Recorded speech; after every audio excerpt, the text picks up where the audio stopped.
Hey, happy Saturday. We are in Judges 8 today. Let's get into it.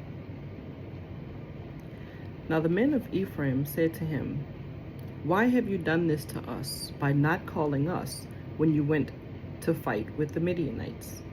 And they reprimanded him sharply. So he said to them, "What have I done now in comparison with you? Is not the gleaning of the grapes of Ephraim better than the vintage of Abiezer? God has delivered into your hands the princes of Midian, Oreb and Zeb, and what was I able to do in comparison with you?" Then their anger toward him subsided when he said that. When Gideon came to the Jordan, he and the 300 men who were with him crossed over, exhausted but still in pursuit. Then he said to the men of Sukkoth, "Please give loaves of bread to the people who follow me, for they are exhausted, and I am pursuing Zebah and Zalmunna, kings of Midian." And the leaders of Sukkoth said, "Are the hands of Zebah and Zalmunna now in your hand, that we should give bread to your army?" So Gideon said, "For this cause, when the Lord has delivered Zebah and Zalmunna into my hand, then I will tear your flesh with the thorns of the wilderness and with briars." Then he went up from there to Penuel and spoke to them in the same way. And the men of Penuel answered him as the men of Sukkoth had answered. So he also spoke to the men of Penuel, saying, "When I come back in peace, I will tear down this tower." Now Zebah and Zalmunna were at Karkor, and their armies with them, about 15,000, all who were left of all the army of the people of the east, for 120,000 men who drew the sword had fallen. Then Gideon went up by the road of those who dwell in tents on the east of Nobah and Jogbehah, and he attacked the army while the camp felt secure. When Zebah and Zalmunna fled, he pursued them, and he took the 2 kings of Midian, Zebah and Zalmunna, and routed the whole army. Then Gideon, the son of Joash, returned from battle, from the ascent of Heres, and he caught a young man of the men of Sukkoth and interrogated him. And he wrote down for him the leaders of Sukkoth and its elders, 77 men. Then he came to the men of Sukkoth and said, "Here are Zebah and Zalmunna, about whom you ridiculed me, saying, 'Are the hands of Zebah and Zalmunna now in your hand, that we should give bread to your weary men?' And he took the elders of the city, and thorns of the wilderness and briars, and with them he taught the men of Sukkoth. Then he tore down the tower of Penuel, and killed the men of the city. And he said to Zebah and Zalmunna, 'What kind of men were they whom you killed at Tabor?' So they answered, 'As you are, so were they. Each one resembled the son of a king.'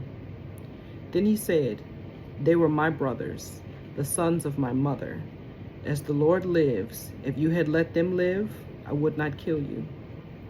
And he said to Jether, his firstborn, 'Rise, kill them.' But the youth would not draw his sword, for he was afraid, because he was still a youth. So Zebah and Zalmunna said, 'Rise yourself and kill us, for as a man is, so is his strength.' So Gideon arose and killed Zebah and Zalmunna, and took the crescent ornaments that were on their camels' necks. Then the men of Israel said to Gideon, 'Rule over us, both you and your son, and your grandson also, for you have delivered us from the hand of Midian.' But Gideon said to them, 'I will not rule over you, nor shall my son rule over you. The Lord shall rule over you.' Then Gideon said to them, 'I would like to make a request of you, that each of you would give me the earrings from his plunder,' for they had golden earrings, because they were Ishmaelites. So they answered, 'We will gladly give them.' And they spread out a garment, and each man threw into it the earrings from his plunder. Now the weight of the gold earrings that he requested was 1,700 shekels of gold, besides the crescent ornaments, pendants, and purple robes which were on the kings of Midian, and besides the chains that were around their camels' necks.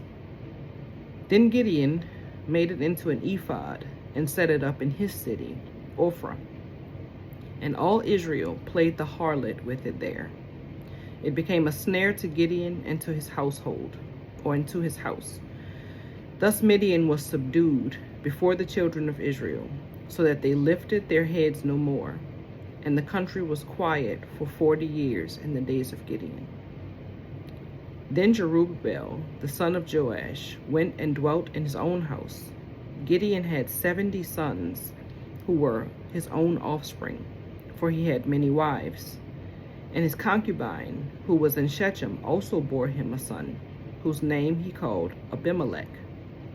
Now Gideon, the son of Joash, died at a good old age, and was buried in the tomb of Joash his father, in Ophrah of the Abiezrites.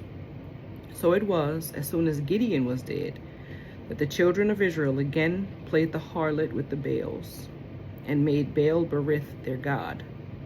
Thus the children of Israel did not remember the Lord their God, who had delivered them from the hands of all their enemies on every side, nor did they show kindness to the house of Jerubbaal, Gideon, in accordance with the good he had done for Israel.